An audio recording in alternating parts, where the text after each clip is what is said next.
Olá, professoras e professores da Rede Estadual de Ensino de Pernambuco e estudantes. Meu nome é Adrica Camila, eu sou formada em Filosofia pela Universidade Federal de Pernambuco e atualmente estou cursando mestrado na mesma instituição.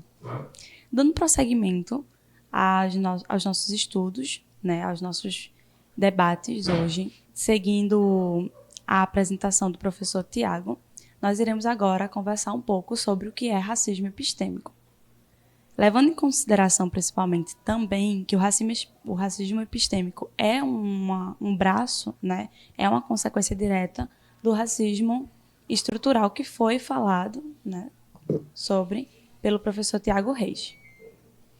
Então, aqui na tela, nós temos a imagem de 4 intelectuais muito importantes na atualidade, quatro pensadores, 4 filósofos e filósofas muito importantes na atualidade e que, por vezes, não têm seus rostos e suas figuras tão disseminados quanto intelectuais brancos, como a gente normalmente vê por aí. Não é a figura dessas pessoas que normalmente vem à nossa mente, de maneira geral, quando a gente pensa num filósofo ou numa filósofa, ou num grande intelectual, num grande pensador, num cientista de renome atualmente. E isso é uma consequência direta do racismo epistêmico, e é sobre isso que a gente vai falar agora. E aí, somente para também contextualizar a minha fala, nós estamos vendo a imagem do Ayrton Krenak, da Bell Hooks, do Achille Mbembe e do Byung-Chul Han, que são os nossos 3 nomes aqui que eu estou trazendo como representantes do pensamento descentralizado e não eurocentrado, que deve fazer parte do nosso dia a dia escolar, que devem estar nos nossos livros e nas nossas aulas. Trazendo também uma definição importante para a gente falar sobre o que é racismo epistêmico, eu trago a fala do filósofo camaronense Maciel Tuan, que vai definir racismo epistêmico como essa tentativa e consequência do imperialismo e do processo de colonização. E trazendo uma ilustração para isso, ele demonstra para a gente esse silogismo aí, para ilustrar como o racismo epistêmico, ele funciona. Ele fala, o homem é um ser essencialmente pensante, racional. Ora, o negro é incapaz de pensamento e raciocínio. Ele não tem filosofia, ele não tem uma mentalidade pré-lógica e etc. Portanto, o negro não é verdadeiramente um homem e pode ser legitimamente domesticado e tratado como um animal. Nesse silogismo, que seria um encadeamento de proposições que, na sua conclusão, traria para a gente a afirmação do que foi dito anteriormente, a gente consegue compreender como o racismo epistêmico ele funciona, e como essa tentativa e como o descrédito do pensamento produzido por pessoas não brancas funciona. Também nós temos a definição do sociólogo Boaventura de Souza Santos do que é epistemicídio, que é também uma expressão do racismo epistêmico, e que foi ali mais efetivamente praticado durante o processo de colonização dos países não europeus, e principalmente aqui da América do Sul e também de alguns países da América do Norte. Como é que funcionaria, nesse caso, o epistemicídio, como sendo uma expressão também do racismo epistêmico? O autor vai falar a destruição de algumas formas de saber locais, a inferiorização de outros, despediçando-se assim, em nome dos desígnios do colonialismo, a riqueza de perspectivas presentes na diversidade cultural e nas multifacetadas visões de mundo por elas.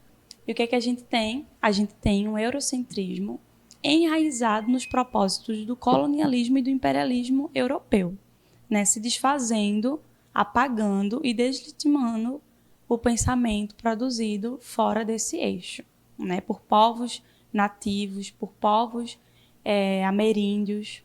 Agora eu estou trazendo um recorte de uma obra que, para mim, ela é imprescindível para qualquer pesquisador e pesquisadora sobre esse tema e para professores e professoras no geral, que precisam estar muito atentos e atentas em relação a como a história ela pode, sim, humanizar, mas também desumanizar povos, culturas, civilizações inteiras, né? A gente tem aí o recorte da obra Perigo da História Única, da autora Chimamanda Ngozi Adichie, em que ela diz: as histórias importam, muitas histórias importam, né? As histórias foram usadas para expoliar, caluniar, mas também podem ser usadas para empoderar e humanizar. E é esse o embate, é esse o compromisso que nós temos quando nos propomos a sermos educadores e educadoras comprometidos com o processo de decolonização e descolonização da nossa sociedade. A sala de aula é um lugar de combate, é um lugar de luta, é um lugar de compromisso com essa perspectiva, né, e com essa luta. Aqui eu trago para vocês a imagem da autora e as duas principais obras que ela produziu, né, que são as mais conhecidas: O Perigo da História Única, que eu trouxe para vocês o recorte, e um romance muito, muito conhecido, Hibisco Roxo. Também iremos ver uma citação da obra Ideias para Adiar o Fim do Mundo, do Ayrton Krenak, que é um pensador brasileiro, um filósofo brasileiro, uma pessoa indígena, um grande representante do pensamento produzido pelos povos indígenas no Brasil. E ele vai comentar sobre como as narrativas dos povos que estão vivos devem fazer parte e devem contribuir com a herança intelectual e humana que estamos produzindo e que já foi produzida ao longo da história da humanidade e do nosso país. Para fundamentar a minha fala e também trazer pontos importantes acerca do que eu quero falar hoje, na tentativa de desconstrução desse racismo epistêmico que está enraizado dentro do racismo estrutural, eu trago a obra chamada Stolen Legacy, né, que traduzida para o português se chama Legado Roubado, em que o autor George James vai desenvolver uma teoria acerca de como a filosofia e as bases do pensamento ocidental surgiu no norte da África, na civilização egípcia, e não na Grécia, como muitas vezes nós reproduzimos em sala de aula quando vamos estudar sobre a origem do pensamento humano, a origem do pensamento ocidental, as bases do pensamento ocidental e da ciência ocidental. Aqui está o autor, né, o George James, que foi um historiador e autor guianense americano, né, estadunidense, e é essa imagem aí que nós temos dele. Também, para complementar essa fala, eu trago a reflexão apresentada por Torres Garcia quando ele cria a obra América do Sul Invertida, né? Nessa tentativa também de uma descolonização e decolonização da nossa arte, né? E eu faço a mesma inversão com o mapa mundi, né? Que muitas vezes, e na maioria das vezes, nós vemos ele de cabeça para baixo, né? Considerando a Europa acima do continente africano e acima do continente latino-americano, né? E aí nós temos a inversão do mapa mundi para que nós possamos entender que muitas das vezes a nossa visão eurocentrada também surge da tradição de enxergarmos o mapa mundi dessa maneira. Se invertermos assim como Garcia fez, nós iremos enxergar a América do Sul em cima e o continente africano também.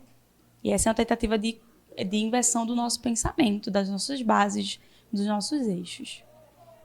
Eu trago para vocês aqui um trecho, né, de uma pesquisa sobre a origem da palavra Sofia, que você vai encontrar facilmente se você pesquisar na internet de maneira geral, mas aqui eu estou me remetendo ao livro, né, que eu apresentei. E aí o autor vai falar sobre como a palavra Sofia ela surge muito antes, praticamente 2000 anos antes do que a gente normalmente estuda da civilização grega no século IV e no século V, né, com os primeiros pré-socráticos ali e o início do pensamento grego. Então a gente vai ver a palavra Sofia sendo mencionada numa língua africana chamada Mudunut, muito antes do pensamento grego se desenvolver, né? E além da palavra, a gente vai ter registros da prática da filosofia, de um pensamento crítico e racional, permeada ali por pensadores e filósofos africanos, né? Aí nós temos alguns nomes como Imhotep, Amenemhat, Merikare. Então são nomes de filósofos africanos que existiram muito antes da civilização grega. nós também queremos falar um pouco sobre uma matéria que saiu na revista Gênesis, em que é dito, né, e em que é proposta a reflexão acerca também do eixo do pensamento sendo modificado, né? E aí na matéria nós temos essa afirmação, que a Grécia inventou a filosofia e as artes e as ciências é a única base sobre a qual a arrogância da Europa está de pé, né? E quando a gente deixa de acreditar o surgimento e desenvolvimento da ciência e da filosofia à civilização grega, toda a base do racismo epistêmico e do racismo estrutural, ela perde o seu fundamento. Porque nós passamos a compreender que o desenvolvimento do pensamento, das ciências, das filosofias e de todo o desenvolvimento do pensamento humano se deu também e majoritariamente, e primeiramente, digamos assim, no continente africano, no norte da África, na civilização que nós denominamos como civilização egípcia. Trago mais um trechinho do livro para a gente pensar mais sobre, né? Relatos e dados históricos de que Tales de Mileto, Pitágoras de Samos, que são filósofos importantes para o pensamento grego, são filósofos os primeiros, né, a desenvolverem suas filosofias ali, tiveram contato e tiveram aulas com mestres e filósofos e pensadores e sacerdotes africanos. Então, muito antes deles desenvolverem suas teorias, eles tiveram contato com a sabedoria desenvolvida no norte da África. Mais um trecho do livro também, para a gente pensar sobre, né? Nos últimos capítulos, o autor traz essa ideia do que a gente chama de reparação e ele nomeia como redenção africana, né? Falando sobre como, a partir dessa perspectiva e essa nova concepção de conhecimento, de sabedoria, nós conseguiríamos retirar o pêndulo do louvor, né? Retirar todo o mérito, não esvaziando o conhecimento que foi desenvolvido no Ocidente, lá na Europa, mas sendo justos e justas com o conhecimento desenvolvido no continente africano, né? O autor vai dizer que, agora que tem sido demonstrado que a filosofia e as artes e as ciências foram legado à civilização pelo povo do norte da África e não pelo povo da Grécia, o pêndulo do louvor e honra é conveniente a mudança do povo da Grécia para o povo do continente africano, que são os herdeiros legítimos de tal louvor e tal honra. E o autor vai afirmar para a gente a importância disso também para o povo negro hoje. O autor vai afirmar: isso também vai significar uma mudança mais importante na mentalidade das pessoas pretas, uma mudança de um complexo de inferioridade para a realização e a consciência de sua igualdade com todos os outros grandes povos do mundo, que construíram grandes civilizações. Então, ter consciência dessa história, que descentraliza o eixo do pensamento, do desenvolvimento do pensamento humano, da racionalidade humana, o desenvolvimento das grandes ciências, né? Retirar o eixo da Europa significa também valorizar os conhecimentos desenvolvidos por outros povos e, por conseguinte, fazer com que esses povos valorizem a produção dos seus conhecimentos, das suas sabedorias, da sua história. Para fundamentar a nossa atuação em sala de aula hoje, né, levando em consideração o compromisso que cada professor e cada professora tem que ter, eu trouxe o recorte da BNCC para a gente estar bem atentos e atentas em relação a isso, né? A estarmos pautados e pautadas no documento que rege hoje a educação nacional, né? E dentro do documento nós iremos ter, nas 3 primeiras competências gerais correlacionadas à discussão que nós tivemos até agora, valorizar e utilizar os conhecimentos historicamente construídos sobre o mundo físico, social, cultural e digital para entender e explicar a realidade, continuar aprendendo e colaborar para a construção de uma sociedade justa, democrática e inclusiva. Nós temos que entender que o combate ao preconceito racial, que o combate ao racismo também se faz em sala de aula, levando em consideração tanto isso que foi discutido quanto as realidades hoje, mais atualmente. Na competência 2, nós temos exercitar a curiosidade intelectual e recorrer à abordagem própria das ciências, incluindo a investigação, a reflexão, a análise crítica, a imaginação e a criatividade, para investigar causas, elaborar e testar hipóteses, formular e resolver problemas e criar soluções, com base nos conhecimentos das diferentes áreas. E eu diria também dos conhecimentos de diferentes origens, né? Hoje nós temos diversos povos que ainda estão aqui e que ainda representam para a gente a produção de um conhecimento vivo e que deve ser valorizado. E no ponto 3 nós temos valorizar a diversidade de saberes e vivências culturais e apropriar-se de conhecimentos e experiências que lhe possibilitem entender as relações próprias do mundo, do trabalho e fazer escolhas alinhadas ao exercício da cidadania e ao seu projeto de vida com liberdade, autonomia, consciência crítica e responsabilidade, né?